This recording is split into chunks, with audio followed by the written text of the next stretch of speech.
All right, looks like we are live. Hello, everyone. Welcome to this month's episode of the Rent Prep AMAs. A little bit different face today than what you're used to seeing. Normally, Steve White, the CEO, is here. I believe Carlos normally joins him, but they're tied up this month, so they asked me to step in. If you don't know me already, my name is Andrew Schultz. I'm the community manager here at Rent Prep.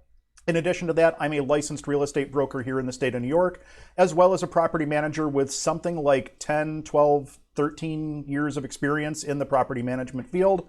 So today's AMA is going to revolve basically all around your property management questions. So if you're watching live, if you have a question, feel free to drop it in the comments. We'll try to answer those. We also have some questions that we've already pre-pulled from some of our Reddit groups, our Facebook group, as well as I think we dropped a link to a form where people could submit questions prior to the AMA. But if you do have questions here in the live as we're going through, feel free to drop those in the comments. Josh in the marketing department is monitoring that chat, and he has a link onto my screen here so he can get those questions over to me. Real quick, a couple of housekeeping items. I do want to make a quick disclaimer and let you know that I'm not an attorney. I'm not an accountant. I'm a licensed real estate broker here in the state of New York, and I do property management.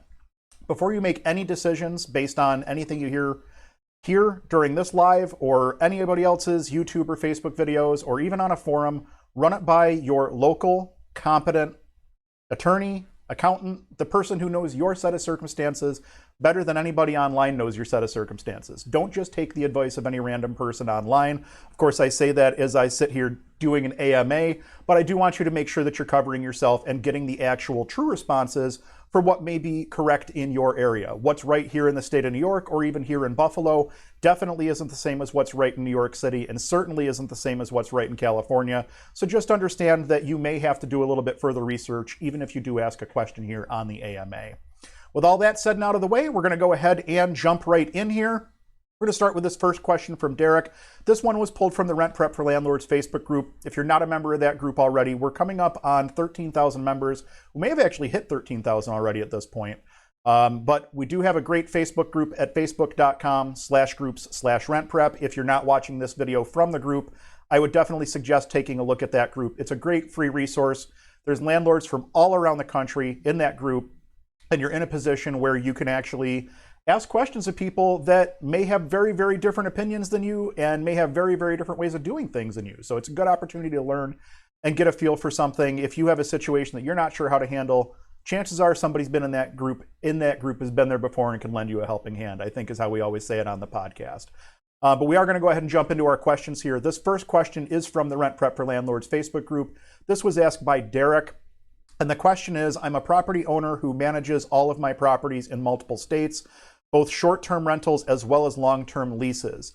I'm looking for the most efficient program to manage all of these properties as they're being handled by paper right now. I'm looking for software or a database that is most efficient. I can preface this by saying I don't do short-term rental, so my answer is going to be focused more primarily on the long-term side of the house. Excuse me, I need a drink of water here. So on the long-term side of the house, there are a ton of options out there in terms of property management software. When I first got into the industry, we were using a software package called Buildium. They've been around for well over a decade now, because I've been around for well over a decade now, and that was the first software that I used. Buildium is pretty good. There's other software packages out there. AppFolio is what we're using currently. I don't really care for AppFolio, and I'll get into why in just a second.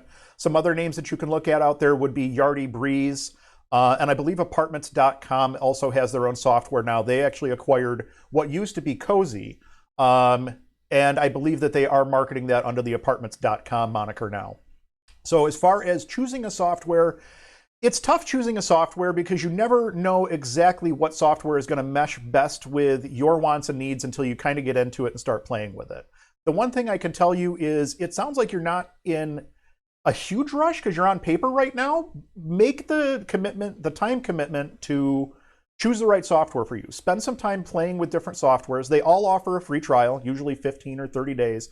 Spend some time, put a new tenant in, move a tenant out, enter a maintenance bill, enter a regular invoice so that you understand how these softwares work, and then pick the one that you feel best melds with how you operate as a company or as an individual. The other thing I'll mention is that no company makes a perfect property management software.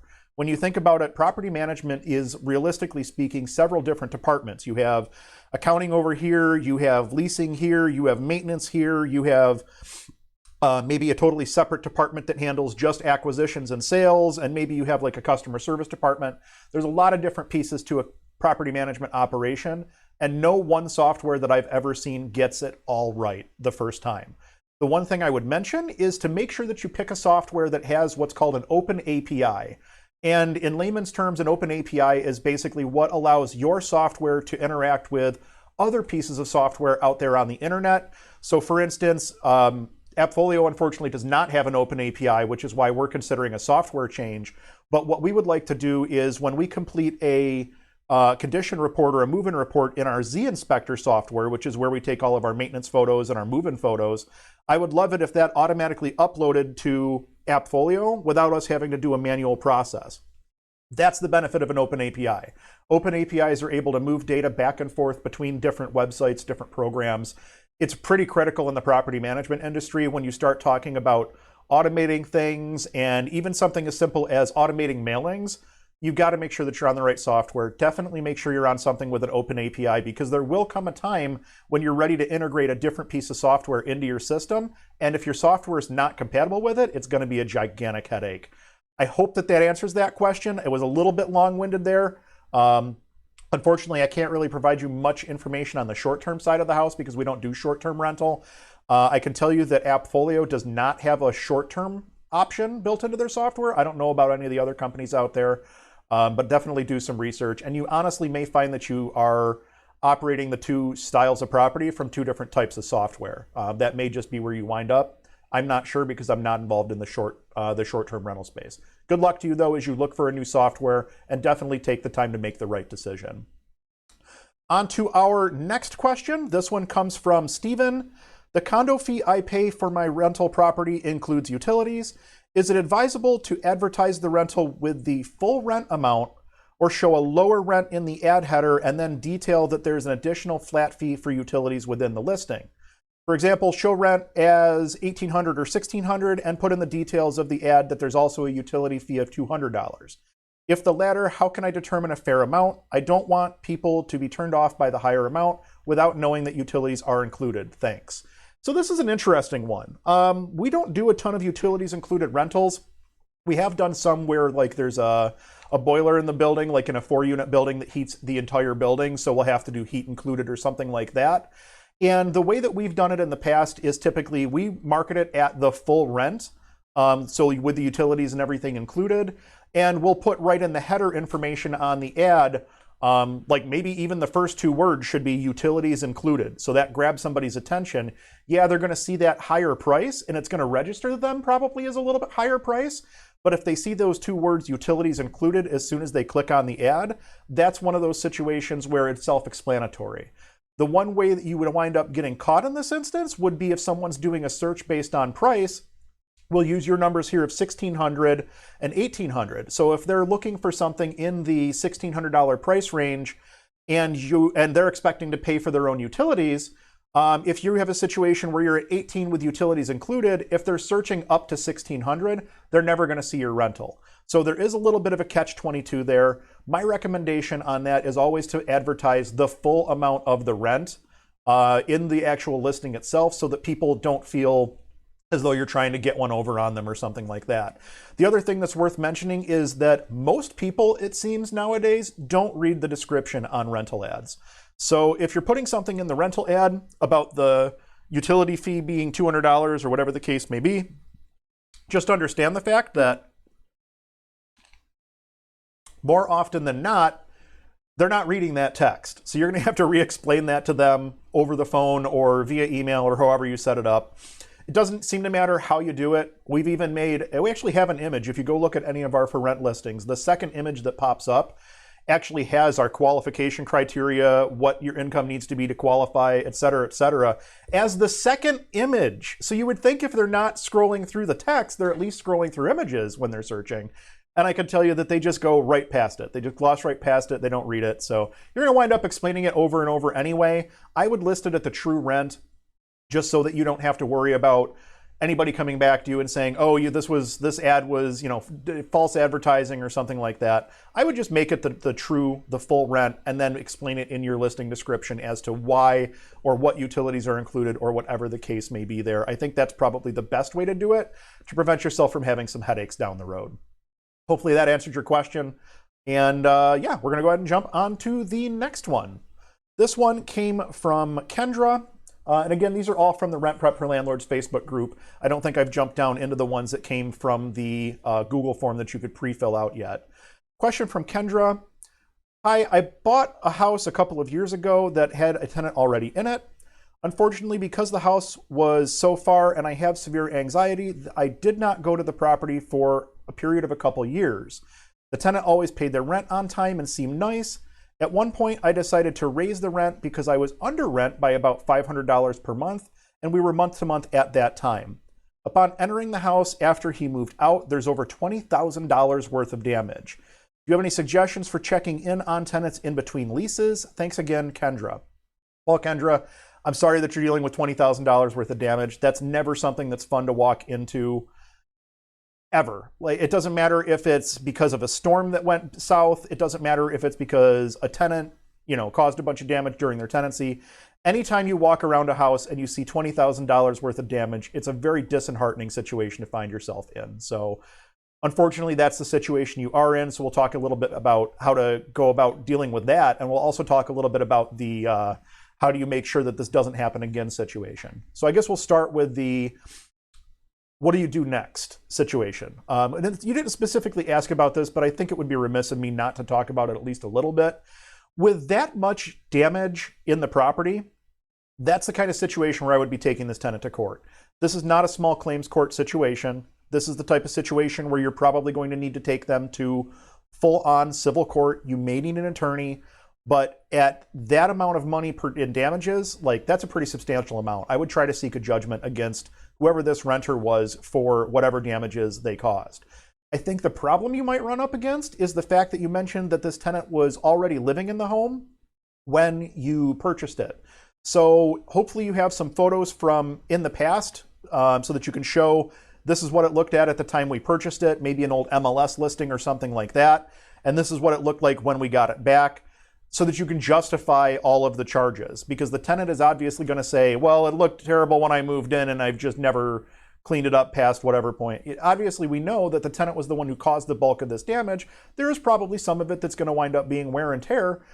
But with over $20,000 worth of damage, the bulk of this is going to wind up having to be on the tenant, I would think. So I would go that route. I would go through the full process of finding that tenant and serving the papers on them, having the legal notice served on them, and I would take them to civil court to try to get a judgment.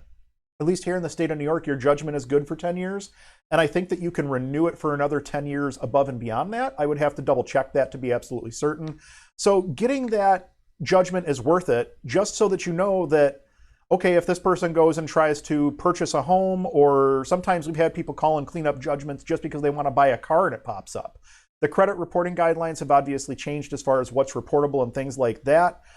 Josh, I don't know if you can tell me, or if you can ask somebody there in the office, I don't know if real estate judgments would still show up on current credit or not, just because they've been changing the way that the credit profiles are processed and what information is actually displayed to us.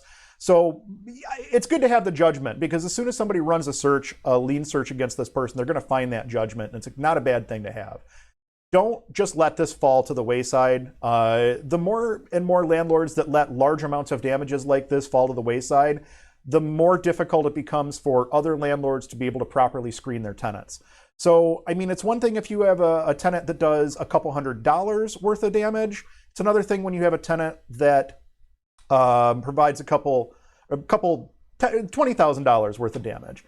I do see a message from Josh here that Katie from the Rent Prep team is going to be answering that question with regards to the credit and background checks and what displays on those reports in the chat. So if you're interested in that information, check out the chat. Going back to Kendra's question here, your real question here before I decided to just kind of go off on a tangent was, do you have any suggestions for checking in on tenants in between the leases? And my answer to that is yes, you should have at least a biannual, and by biannual I mean twice a year, inspection of your unit. And we typically do put these right around the time of lease renewal so that we get to take a look at the unit prior to renewing that tenant for another year. And then we also try to schedule one 6 months into any given lease term so that we can just take a quick walk through and make sure that the tenants aren't causing a bunch of damage to the unit. As far as what we're looking for, it's as much for our maintenance needs as it is to make sure that the tenant is in lease compliance. We're looking for things like overloaded outlets. Here in Buffalo, space heaters are a huge concern. You'll see somebody that has a space heater plugged into a power strip that's plugged into one of those real cheap dollar store electrical cords, and that's going to start a fire. We look for stuff like that, obviously. We're looking for signs of leaks under sinks. So we tell tenants, hey, be sure to clear out underneath your sink. We're going to open up underneath your sink to take a look because we found things under sinks that we don't want to see. So we now tell tenants to, hey, be prepared. We're going to be opening the cabinets under your sinks. Make sure that you have any personal items removed. Kitchens and bathrooms, we're looking for signs of leaks there. And it's not just a physical, I'm going to put eyeballs on it. We're physically touching. We're looking for signs of moisture. We're looking for signs of things that are loose or not supposed to be the way they are. Things that aren't the way that they're supposed to be, excuse me. It's both looking and touching to make sure that things are the way that they're supposed to be. We're looking for signs of water infiltration around the house, for roof leaks or gutters that are pitched incorrectly or bad grading, anything like that. Side note, I know this is not related to the question, but we are going to be releasing a video here in the next couple weeks on summer home maintenance tips. And we're going to cover a bunch of stuff like that you can actually look at when you're doing your physical inspection around the outside of the property. Then I think a couple weeks after that, we're going to have a second video with an interior punch list, a bunch of things that you can check for when you're doing an interior inspection. So that's definitely something to watch out for. Going back to what we look for an inspections, am I looking for every tenant that has am I looking for every tenant that is smoking pot in the apartment? Not in New York State. Honestly, if I didn't rent to tenants that smoked pot, I wouldn't have tenants, if we're being completely truthful on the matter. We ask them to smoke outside. It's in their lease. No cigarettes or marijuana or anything inside the home. Please go outside. Do some of them do it? Yeah. Do most of them do it? Not usually. So if we see signs of an ashtray or we see or smell inside the home, signs that they're smoking, we will write a lease violation on that, just asking them to smoke outside. I'm not evicting a tenant over pot unless they're dealing large quantities of it out of one of our buildings. It's just, in New York State, that's just the way it is. What else do we look for? Other things that are big.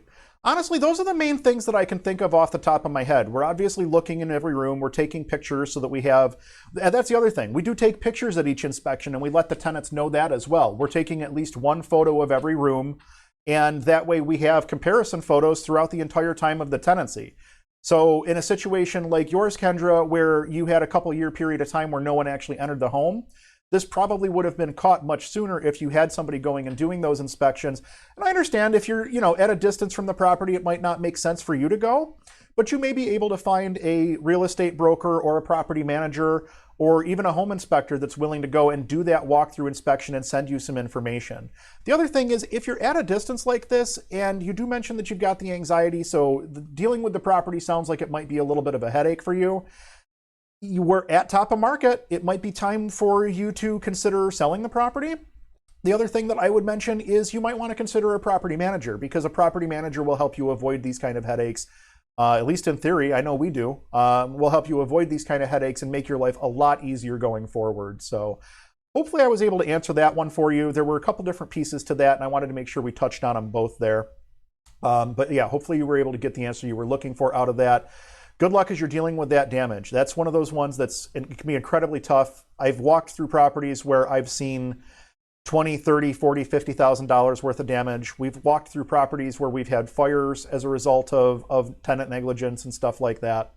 It never gets any easier. The only thing you can do is just grab the ball and run with it. It's the only advice I have for you. On to our next question. This one is from Maggie. This one comes to us again from the Rent Prep for Landlords community. I got a property manager taking care of my rental townhome in North Carolina, and the current tenant is a bit challenging and threatened to sue him a couple of months ago due to a dispute, which has since been settled as no lawsuit was ever filed. However, due to the incident, he, the property manager, is saying that he and his staff cannot show the property until the current tenant moves out. The lease stated showings can start 30 days before the end of the lease.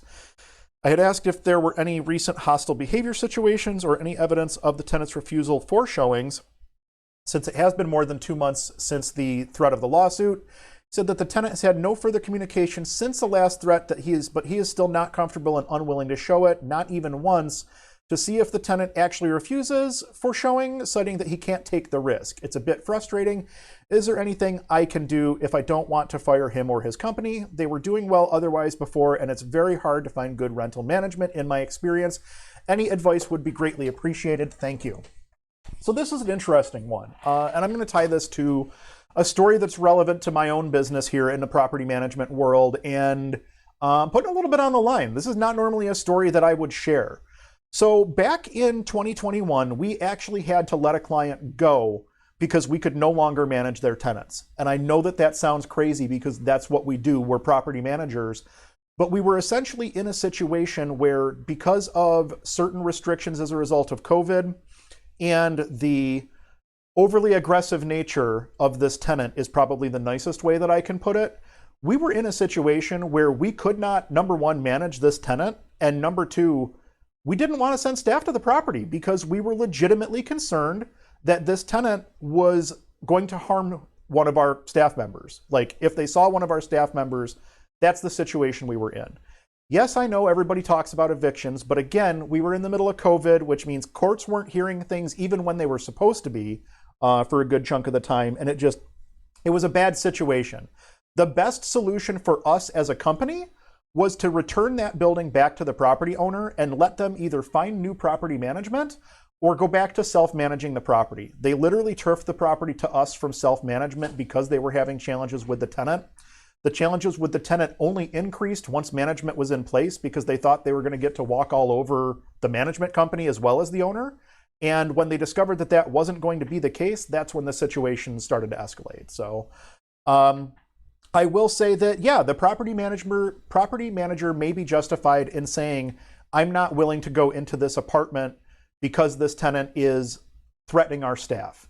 Now, based on what you've said here, it doesn't sound like this is an active threat. It sounds like this is something that's done and been resolved, and the property manager probably should reach out to this tenant and say, hey, we're looking to start showings, and start feeling them out. You know, I'm not saying, yes, absolutely, bust the door open and start showing this rental. But I am saying they can at least start feeling this tenant out. To ignore the situation is not to anyone's benefit. To not have a conversation with this tenant to say, hey, we want to start showing your unit and see what the tenant's temperature is on this whole thing. I think that that's a little bit silly. It sounds to me like there's probably some personal feelings that have been hurt here. I think that probably ties into it, which I can understand, but you have to separate your personal feelings from your business when you're in business and doing property management. And this is not a business for thin-skinned people. So I get it, but I think that your property manager probably does need to step up and at least reach out to that tenant to make attempts to show this apartment. That said, our company policy is we won't show an occupied rental. As I'd mentioned, if the tenant is a gigantic pain or something like that, or if the unit is gross, or if the unit has a nasty odor to it, or whatever the case may be, keep in mind that you will never, ever, ever get a second chance at a first impression. So if your property manager is showing this home to a tenant and the tenant is telling the property manager or telling the people who are looking at the property, you know, all of these complaints and complaining about this, that, and the other thing, and oh my God, they never fix anything, and you know, there's a sink full of dishes and the house reeks of cat waste or something like that, I'm not showing that apartment. Doesn't make any sense to show that place. It's a disservice to us as the manager. It's a waste of our time. It's a disservice to you as the client. It's a waste of your time. And it's a disservice to anybody who walks through the property because they're never going to rent that place after seeing it in the condition that they see it in. It's a waste of their time. So in the interest of not wasting everyone's time, if the unit is in poor condition or has a bad odor or has a tenant that is going to be problematic with scheduling showings, we would probably wait until that unit is vacant and then start showing it. Generally speaking, we do try to start showing units prior to them going vacant, but there are exceptions to that rule. And it really does boil down to our safety and whether or not the unit is showable. Because if the unit's not showable, you're really just wasting the time of every single person who's coming out to deal with that situation. Hopefully that answers your question. I don't think that this is necessarily... you asked if there's anything you can do if you don't want to fire him or his company. I think it's time to have a conversation with your property manager, and I think it's time for the property manager to have a conversation with the tenant. And if you can't make both of those two things go, maybe it is time to start talking to a different property manager. Not having all the details here in this situation, not knowing what the earlier dispute was, or if there were threats of violence or something like that, I can't necessarily say where I would fall on this, but at least you have my opinion as to how I would handle it based on kind of our company policy. Good luck to you, Maggie. I hope that you're able to get this bad tenant out and get a new tenant in and just move past this entire situation. So moving on to our next question. We have a couple more from the Rent Prep for Facebook group, but I'm going to jump down to a couple of these other questions. These were ones that were submitted by group members directly onto our Google form, and they're a little bit shorter form, a little bit quicker to answer. A question from Kathleen. Hello, everyone. I know the topic of cat urine has been broached before as to elimination of odor. Does anyone have any tried and true approaches for this offensive odor coming from the grate in the floor and the floor radiators? I think I actually answered this question in the group as well, but I'll reiterate it here because I think it warrants being reiterated. And while I'm doing that, I'm going to see if I can pull up a picture of something that I think might benefit some people. So what we will do in a situation like that, and I believe that I even said to her, it's a situation where it's a radiator. Radiators produce heat, and heat makes cat urine odor so much worse. Give me a second, doing a little search here. All right, so let me jump back to you guys. So the only way you're going to deal with the cat urine smell is by cleaning or removing. So if you have flooring that's been impacted by cat urine, it's soaked into the flooring, you need to do something to get the cat urine out of the flooring, or you need to remove that flooring and replace it. This is basically the reason that I tell people to avoid carpets at all instances, because you're basically redoing carpet and pad every time you have a pet owner rent from you. At least that's my experience. I shouldn't paint with such a broad paintbrush there, but in our experience, we typically wind up replacing carpet after pet owners occupy apartments. So what do you do in a situation like this? You're probably going to have to get in there and deep clean, or hire a company to come in there and deep clean. And if that's not enough, you're going to have to start cutting out and replacing, as much as that sucks. We actually had a situation where we had tenants that used a basement as a bathroom. Sorry, the tenants' animals. Tenants' animals used the basement as a bathroom. I hope the tenants weren't using it as a bathroom, but anyway, we actually had to have a remediation company come out, a local company that cleared all of the waste out of the basement, and then they used this special enzyme cleaner that they spray onto the floor and onto the concrete walls of the basement. And it literally causes the urea to bubble out of the floor. It was the craziest. I've never seen concrete bubble before until that day. It was the coolest thing I'd ever seen. And then after that, I believe they put some kind of a sealant down or something along those lines, and that eliminated the odor. You have to eliminate the urea, which is what's causing, the urea and ammonia, which is what's causing the odor. That's the only way to deal with it. Anything short of that is just covering it up. If you throw a coat of Kills over a wall, but that wall has cat spray on it, eventually that cat spray is going to find its way through the Kills and it's going to start stinking again. If you clean a carpet, you're only cleaning the carpet portion of it, but that pad is still saturated with cat urine, you're still going to smell cat urine. So the only thing you can do is eliminate it. One thing I will recommend, let me pull this up and switch to desktop mode here real quick. One thing I will pull up here is an ozone generator. So if you're at a point where you've already eliminated the what's causing the odor, you can use one of these ozone generators to help you physically get rid of the odor, if you will. What it does is it converts O2, standard oxygen, to O3, ozone. And this is one of those things that it's great to use, but you do not want to use it in any sort of an occupied space. And again, I found that on Amazon if you are looking to find that yourself. You can just search for ozone generator. And they run anywhere from like $200 to $500 for the most part. But what you do is once you're complete and you've done all of your cleaning and remediation and everything, all of that activity is done. and the unit is vacant, you cannot have anyone in the unit when you're running this machine. You're going to plug this thing in and run it for a couple of hours, and what it's going to do is convert that oxygen over to ozone, which causes, and I'm not a scientist, so don't hold me to this, essentially it causes the scent molecules to either release or degrade or whatever the case is. It neutralizes just about every odor that I've encountered, but it won't do it until you've cleared out whatever's causing the odor. This is a good way to get rid of the odor remnants, if you will. We've used these in smoking apartments. We've used these in cat apartments. We've used these in apartments where the tenants were very into like heavy spiced cooking and things of that nature, to try to pull the smell out. And again, it only works once you've done whatever else you need to do. Scrub down your walls, take out whatever bad flooring. If this radiator can't be cleaned, you may need to replace it or whatever the case may be. But that is my final step, is the ozone generator. Let it run for a couple of hours, and then after it's shut off, you have to wait a couple hours before you re-enter the space to let the ozone convert back to oxygen, however that process takes place, et cetera, et cetera. They come with an instruction manual. Don't, read the instruction manual thoroughly. Don't leave plants or animals or people in the space where you're running one of those things. They can be very, very hazardous when you're running one of the commercial or industrial units. Hopefully that one helped you out a little bit. Odor elimination is one of those things that you just have to keep at it until you get the job done, and you won't know it's done until you've gotten rid of the odor. I mean, realistically speaking, it's just one of those things.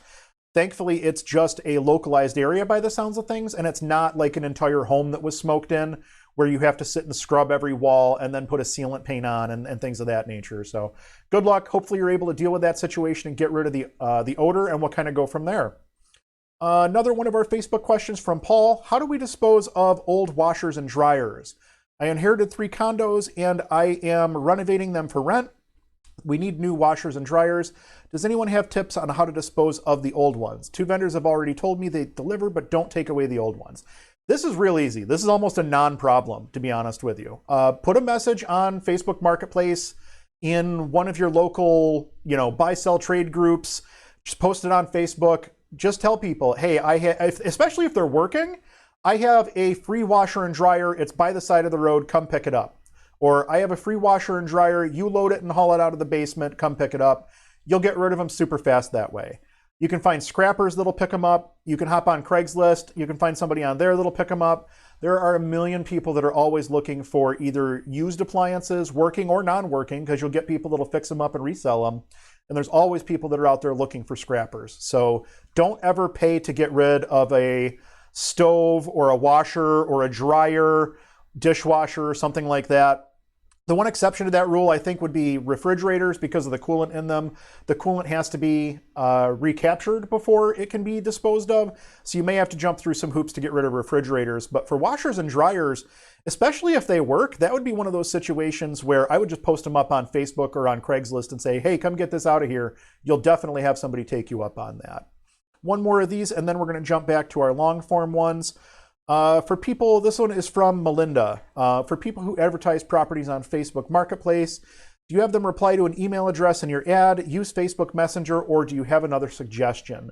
So what we do, we actually advertise essentially in 2 main spots for most of our rentals. We advertise on Facebook Marketplace, and we advertise on Zillow, which then pushes it to Zillow, Trulia, and HotPads. They have the big 3, as we refer to them. And that's where probably 90% of our leads come from, is Facebook and then Zillow, Trulia, HotPads. Those are the 2 main locations where we get the bulk of our lead volume from when it comes to tenants.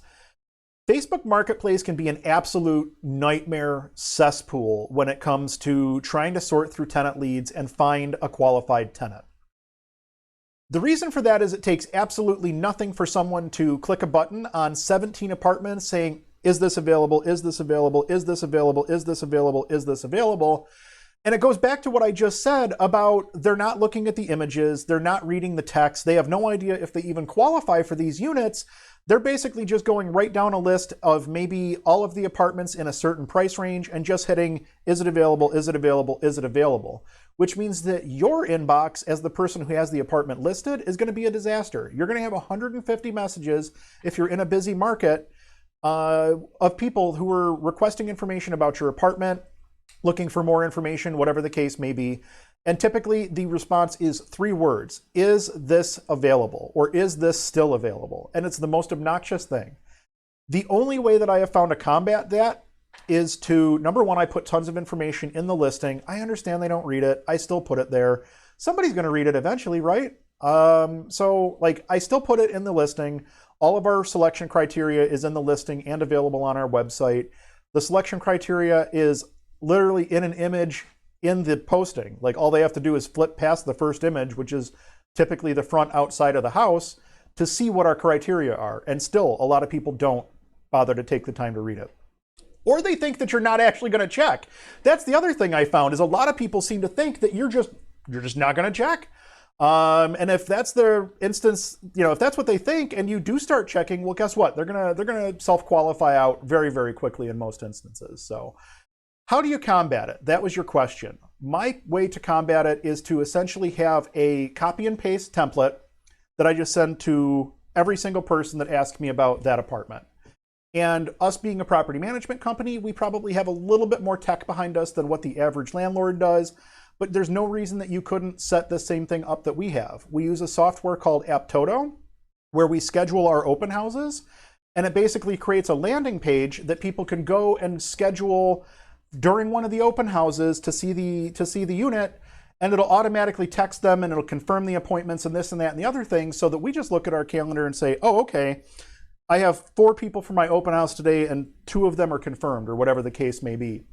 The name of that software is Aptodo, Apptoto. I believe it is free for up to, like, I don't remember. I know there's a free version of it. You can go play with it, and that'll get the job done for you. But I basically include in the Facebook response, I'm like, hey, thank you for reaching out. We've had a ton of people interested in this home since we listed it. We're scheduling open houses to accommodate all of the showings. Please click this link to schedule for an open house. We also include a link to, we typically have either a 360 virtual tour or we would have a YouTube walkthrough video for all of our listings. We always have a walkthrough video. Sometimes the 360s don't get done depending on the client and whether or not they want the 360s or not. But we'll send them whatever we have in terms of things that they can look at prior to coming out for the showing. The reason we do that is because if somebody takes a look at a 360 virtual tour and they decide, okay, I don't like the size of the bedrooms, they're not going to bother to come out for that showing. They're saving themselves and they are saving themselves and they're saving us the headache of a wasted showing. So it kind of helps them self-select. We're trying to help people almost determine if they're interested before they come out, essentially. And we're giving them as much information as possible in order to make that decision. And I do see a note here from Josh. They're dropping a link for Aptodo in the group chat here. If you guys are interested, it's not an affiliate link or anything. We don't make anything off of that, but we've been using it at Own Buffalo for years now. There's other softwares out there like Calendly and stuff like that. I'm sure they all do something similar. This just happens to be the one that we use here at Own Buffalo because we've been using it for years and haven't seen a need to change. So it works pretty well. But yeah, what we do is we basically let people self-select their own open house times. That's the only way we've been showing houses for the last little bit, is via open house. And that seems to work well for us. As long as you schedule enough open house times where people have enough variety of times to pick from. I mean, you can't schedule them all at the same time all week long. If people are working at lunch, they can't get out for the showing. They're going to need an evening or a weekend or something like that. So schedule enough showings to make sure that people have an opportunity to come out to look at it, but make sure that you're setting it up as an open house style from this time to this time. I recommend a 1-hour open house, and then you can be there for that 1-hour period of time. Whoever shows, shows. Whoever doesn't show obviously wasn't that interested in the first place, and it saves you a lot of back and forth and a lot of headaches. I think I covered that question pretty well. That was a lot to cover there. That was a little bit more long form than what I actually intended that one to be. But hopefully that helps you out, Melinda, and good luck to you as you look for a new tenant. Obviously, now is a good time to plug RentPrep since we're talking about tenant placement. If you're looking for credit and background checks, I own a property management company. Obviously, I've been using RentPrep for years now. I think that we've been using RentPrep for like 10 years plus. I'm not entirely sure. I'd have to dig into that a little bit further, but we've used RentPrep for over a decade now. I'm going to say over a decade to do our credit and background checks. We've been incredibly happy with the service. It has upgraded and it has changed over the years. Every single time it upgrades, it's for the better. There's a lot of great software out there that allows you to get a quick screening back, but there's not a lot of companies out there that stand behind their screening products and have a physical human checking over the credit and background check reports the way that RentPrep does. So if that's something that you're looking for, head on over to rentprep.com today, take a look at that. Thank you for allowing me to plug RentPrep since we are doing this AMA for them. We're going to go ahead and jump back into the questions here. This one was from Nancy, and this one was from the RentPrep for Landlords Facebook group. I'll mention that again, facebook.com/groups/RentPrep for that. And it's honestly, it's a great resource. If you're not involved with the RentPrep group yet, hop on there. It's definitely worth it. It's not going to cost you anything. Even if you never post anything, at this point, that group has been around for so long that there is a massive wealth of knowledge just at the click of the search button. So definitely check that out today if you haven't checked it out already. All right, Nancy's question. I rent out a house in San Bernardino County near Big Bear, California.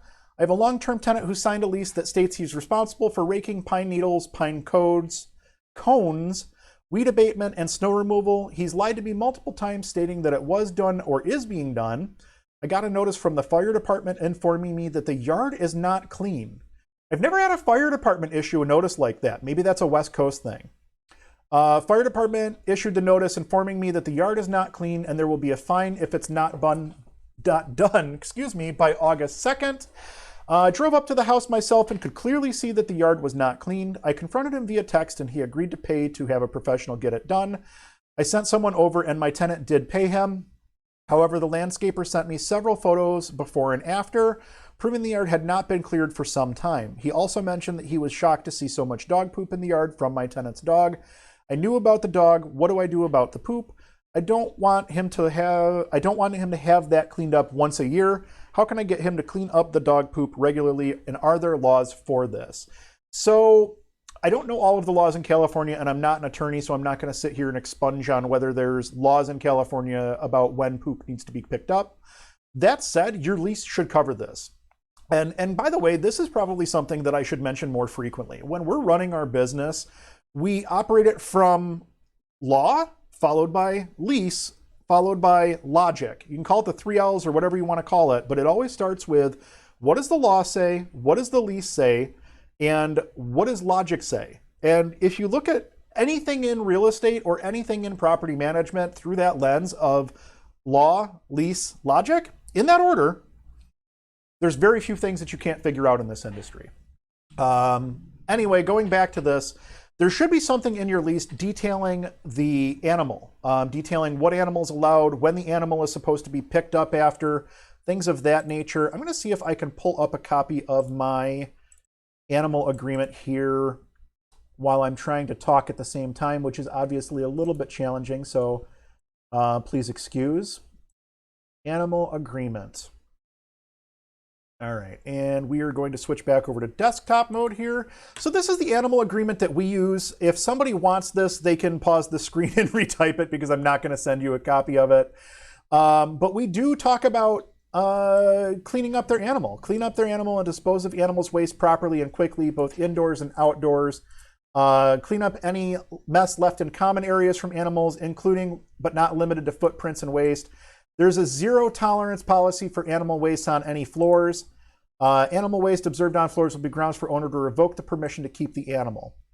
Let me see if there's anything else in here with regards to, I wanted to say there was something with, here we go, that was the other section. Animals may be walked in the following areas only. So this is useful if you have an apartment complex that has like an area where you want dogs to be going to so that they're not running through the entire complex or something like that. It's one of those situations where it's a situation where you're trying to specify good behavior for the tenant when it comes to their animal. And obviously we understand that like if a dog drops down and decides I'm going to go right here, right now, and it's on a sidewalk, there's nothing you're going to do to stop that. But there's a lot that you can do to pick it up and move on and clean and things of that nature.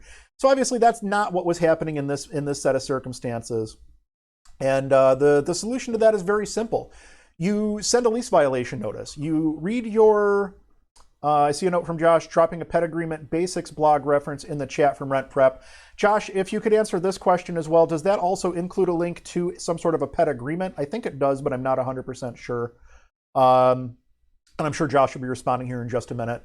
But there is a resource right on the RentPrep website that I'd forgotten about where people can take a look at a pet agreement and get a feel for what a pet agreement should say. I keep the pet agreement separate from the actual lease. I make it an addendum to the lease. And the reason that we do that is because if something happens to the pet or the pet changes or whatever the case may be, it's very easy for us to rewrite that pet addendum and not have to rewrite the entire lease. So that's generally the reason that we keep the pet addendum separate from the lease. Going back to your situation, though, in terms of what do, you have to look at your lease and your pet agreement if you have one and see what it says about how often the pet is supposed to be cleaned up after, or if it even says anything at all. That said, I wouldn't hesitate to write a lease violation letter, notice to cure, whatever it's called in your state, simply stating that the yard's not being maintained and the dog waste is part of the yard not being maintained at that point. Like if they're supposed to be taking care of pine needles and pine cones and making sure grass is cut and whatever the case, making sure that the dog waste is picked up is, at least in my eyes, part of that agreement. You shouldn't be leaving waste all over your yard, whether it's your animal or whatever the case may be. So I would start with some sort of a notice to cure, a lease violation letter, whatever it's called out there in California. And if the tenant's non-compliant with it at that point you're probably going to be talking to an attorney because it's going to be time for an eviction. I would say don't even think about attempting an eviction solo in the state of California at this point. I don't know what it costs for an eviction in the state of California. I don't know how long it takes, but I know that it's a process. The laws in California, I think they may even still have some COVID restrictions out there. If I was picking states to invest in, California would not be one of the states that I chose. Let's just leave it at that. So, but yeah, your next move here is to issue some sort of a lease violation notice. When I issue the lease violation notices, I make sure that I include the section of the lease that the tenant's in violation of. And I also include the photos. I mean, you've got photos from your landscaper showing the amount of waste and stuff like that. I would not hesitate to include some of that with the violation letter as well. The reason I mention that is because when you go to court, they're going to want to see the violation letter. If you're including the photos as part of your violation letter, guess what? All that becomes part of your court record. So definitely something worth taking a look at.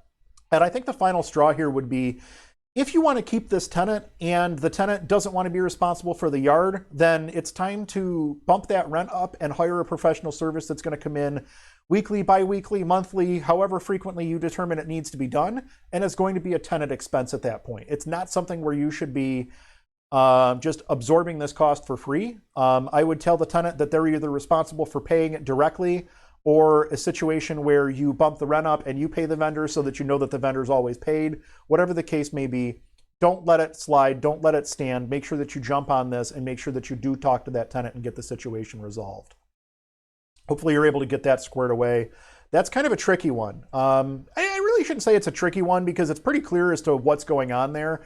There's just a lot of hoops to jump through if the tenant wants to not be cooperative, really is what it boils down to. And then going back to that previous question we were talking about with the pet agreement, Josh did mention that yes, there is a sample pet agreement on the RentPrep website. They're going to drop the link to that in the chat for everybody so that you have access to that. So go ahead and drop that or get that tenant agreement, that pet agreement, excuse me. And you might not be able to get it put in place with your current tenant, but at least you'll have it for your next tenant. So you'll be a little bit better prepared for the next one. On to our next question from Dimitri. Basement and dehumidifier question. The basement of my triplex is used for tenant laundry and storage for one tenant. The basement gets really humid. When I lived there, I ran the dehumidifier because we had storage in the basement. Now that we don't live there, does it make sense for me to run a dehumidifier just to keep the basement dry? The basement is unfinished. So it's a triplex. Some triplexes have what's called a house meter, where the landlord has one electric meter that they're responsible for, and some of them don't, at least here in the Western New York region. It seems like once you get to 4 units, that's, I think, where the house meter is required. But on 3 units, sometimes you see them and sometimes you don't. If you have a house meter, I would just say make sure that whatever you're plugging in, whether it be a dehumidifier or a humidifier or whatever, make sure that you're plugging it into the meter that's assigned to your unit. Or to your, make sure you're plugging it into an outlet that runs to your meter is what I should have said there. Make sure that you're putting it on the correct person's bill, essentially. If you don't have a house meter and you want to run a dehumidifier, you may need to kind of set up some kind of an agreement with a tenant hey, I'm going to give you $10 off your rent every month because I need this dehumidifier plugged in the basement in order to prevent moisture from building up. Most tenants are going to be pretty agreeable to that. I mean, it's a dehumidifier. It's not like you're running a 1500 watt microwave at full blast 24 hours a day. You know, dehumidifiers typically, they kick on and off and things of that nature. So I think you'll be okay. They're just making a little bit of an agreement with the tenant. If you have a really humid basement and it's going to be a situation where not having something in place, whether it be a dehumidifier or whatever, exhaust vent, not having something in place is going to create a mold condition, I would put a dehumidifier in. You never want a moldy basement. You don't want mold to grow on the underside of any of your floor joists or anything like that. You definitely don't want mold to start creeping up into other units. So my recommendation would be, if it is that moist and you do have a real nasty situation with humidity in that basement, throw that dehumidifier in there. It's a very inexpensive insurance policy to help prevent mold growth and things of that nature. So that's what I would do. If you have a house meter, plug it in there. If not, make an agreement with your tenant. Doesn't need to be anything complicated. It can literally be a one-page agreement that says, you know, Andrew rents to Josh the unit at 123 Main Street at a price of $150,000 per month. And we're going to get a utility credit for $1,000 per month. We're obviously using crazy numbers here, but you get what I'm saying. It doesn't have to be a long, drawn-out document. It just needs to say the current rent between party A and party B is X. Party A requires use of an outlet in the basement to plug in a dehumidifier on a permanent basis. Party B is allowing party A to use their outlet at a price of X dollars per month. This will be offered as a credit against the rent amount on a monthly basis. Very straightforward. Have an attorney draft it if you need to, but honestly, I think that's one that you could pretty much write on the back of a napkin, as crazy as that sounds. But that's how I would handle that situation. Next one, Eric had a dishwasher leak. He has hardwood tongue and groove style flooring. He's running a dehumidifier, but there is cupping where the centers meet and are pushed out. What is the best way to fix it? It's for my primary residence, so I need it to look good. So in a situation like this, I think what's probably happening is the floor, it sounds like the floor is bowing against itself. The reason it's doing that is because there's expansion of the wood. Either something is underneath of it and is shifted, or the wood planks have expanded and they're pushing against each other, which has created that ridge. My recommendation would be bring somebody in that really understands hardwood floors. I'm not that guy, so I don't really even have a ton of advice that I can offer you on this, but I will say that it is your primary residence and you do want it to look good. Don't hesitate to bring in a professional to do the job and do it right. Sometimes when you DIY something, if you're not a pro at it, you look at it and you'll look at it every single time you walk through that area of your house, and it's going to bother you every single time. I know that I'm that type of person. If you're also that type of person, you might want to bring somebody in that's a professional and actually have them take care of the situation. Josh actually just posted an image. I'm assuming that's the image from the... Let's see, can I make this larger? Jump over to desktop here so you guys can see what I see. This is the image from the post. And that looks, yeah, it looks to be some sort of a hardwood. That's a moisture-caused issue for sure. That is definitely going to be a moisture-caused issue. Let me close this and shrink that back down. There we go. And yeah, that's definitely a moisture-caused issue. Whatever, you either haven't resolved all of the moisture underneath, or the flooring needs to be dried out, or whatever the case may be. I wish I could give you a little bit more advice on that one, to be honest with you. That's just unfortunately not a situation that I have a ton of experience in when it comes to dealing with that tongue and groove style hardwood flooring. I would be bringing in a contractor if it was me, because I would want it to look right. And looking at the photo here, that just looks like a situation where it's in your kitchen, and trying a DIY on something like that, I wouldn't do it. I would actually bring in the pros to do it the right way. Sorry, I can't offer you more advice there, but hopefully the advice of don't do it if you're not comfortable doing it is good enough advice. Good luck to you. Hopefully you get that resolved. That is a little bit nasty the way that that's buckled up there. Hopefully you're able to get it resolved. Next question from Adrian. Carpet versus laminate in bedrooms. This is in Northern Virginia. What is your opinion? Other than costs, what are the cons and pros of installing laminate in bedrooms in a townhouse? I can install the laminate myself, but will never try to install carpet, and I found good laminate at about $3 a square foot. excluding the padding. Thank you for all your opinions. So I will say this, I hate laminate flooring. Every time I see laminate flooring, I always see the little edges popping up. I don't have a picture of it handy that I can show you, but like you see the pictures, or you walk in and you see where someone traipsed across it with wet shoes, or someone mopped it and left a little bit too much water on the floor, and it finds its way down in between the seams of the flooring, and you get that little bit of expansion in it, and it starts to, it's called delaminating, and it looks like garbage. And that's the reason that I hate laminate flooring so much. You don't have that problem with vinyl plank. It's a little bit more expensive, but I've never seen a piece of vinyl plank delaminate the way that laminate flooring does. I also find vinyl plank flooring to be much easier to cut a piece out and place a new piece in than the laminate flooring, but your mileage may vary on that. Bedrooms are probably one of the few places that I would consider laminate, and the reason I say that is because bedrooms typically are not a not a particularly wet environment. I understand how awful that sounds. I apologize. It's not a bathroom. It's not a kitchen. It's not a real source of water. Typically, you don't have sinks with a ton of moisture and stuff like that in a bedroom, which is why I would consider laminate in a bedroom, but probably not in a kitchen or a bathroom or around the entrances. For instance, okay, let's say you want to install laminate in a living room and you walk into the living room of the home from the front entrance. I'm not putting laminate right up to that door. I'm probably going to tile in maybe a couple foot area so people can walk in and take their wet shoes off before they step onto my laminate that's going to be damaged by their wet shoes. Yeah, I would definitely not recommend laminate any more than you absolutely have to. The price difference between laminate and vinyl plank is not that significant, and I think that vinyl plank typically represents a much better finished product when all is said and done, and I think the longevity on vinyl plank is much better than that of laminate. When you're talking about carpet versus laminate in a bedroom, it's probably going to depend on a few factors. Number one, is it a single family or a duplex? Or a single family or multifamily, I should say. And if it is a multifamily, are they stacked? Are they side by side? Like in Buffalo, typically you have upper lowers. So I would probably, we're on hard flooring throughout, but if I was doing any soft flooring, any carpet, it would be in the upstairs bedrooms that I did it. Because bedrooms are stacked on top of each other in most houses in Buffalo. So if you have a bedroom upstairs, there's a bedroom downstairs right below it in about 95% of instances.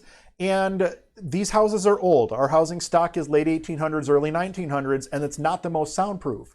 So in that instance, I think carpet makes more sense in the bedroom because it's helping to isolate some of that noise from going into the downstairs apartment.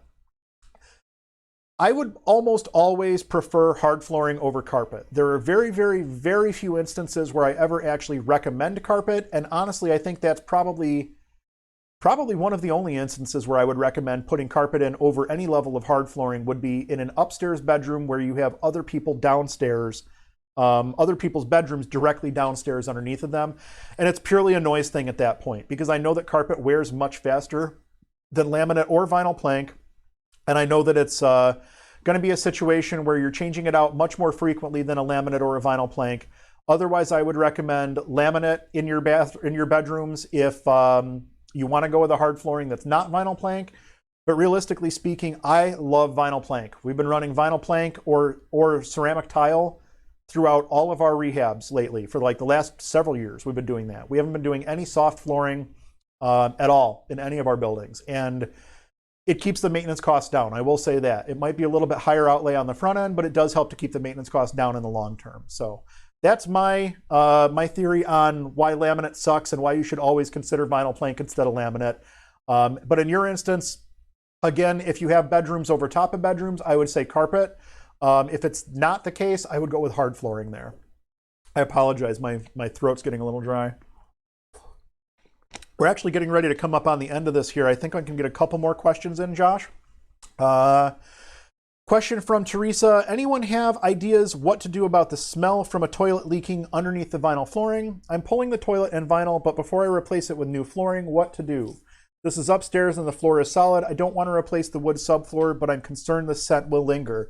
That's a very justified concern. The scent is going to linger. If you have waste product that has found its way into your building materials, those building materials either need to be cleaned out. Remember earlier when I mentioned the concrete, the bubbling concrete, something like that situation, or in this instance, it's wood flooring. Cut it out and replace it. Now is the time to do it. You're pulling the toilet, you're pulling the vinyl. For you to cut out that little piece of subfloor and replace it at the time that you're doing this work is probably only going to cost you a fraction of what it would cost you if you put all this back together and the smell still lingers and you have to rip it all apart again. I know you don't want to do it, but the right thing to do here is probably going to be cut out that little section of impacted subfloor and replace it. It's the right move when you're already opening everything up. If you're already pulling the toilet, you're already pulling the vinyl, do it once, do it right, and you'll never have to worry about it again. That would be my recommendation. But again, short of that, I don't think that there's anything you're going to do with getting that smell out, short of using some sort of an enzymatic cleanser or something along those lines. And let's see here. I'm scrolling back through questions here. When you buy a rental with no window treatments, what do you install? And this one was asked by Joey. This one came from the Google form. And I think, Josh, can this be the last one? Is this the last question that we have? This looks like the last one on the sheet here that I have in front of me. And we typically, it depends on the rental. If it's a lower end rental, we may not install any window treatments, or we may go with just mini blinds or something along those lines. We find that in the lower end rentals, our curtain rods and our mini blinds and things like that have a real tendency to get destroyed at a much faster pace than the stuff that we put into our higher end rentals. That said, everyone has different tastes in window treatments, and honestly, I have no taste in window treatments. Like, I would put up the most basic, white, boring garbage, like, because I know the tenant's going to swap it out the second they move in. So I would be more inclined to put in mini blinds and let the tenant put in their own window treatments. Maybe if you want to put in your own curtain rods so that you don't have tenants pounding holes into your woodwork, that might not be a bad idea.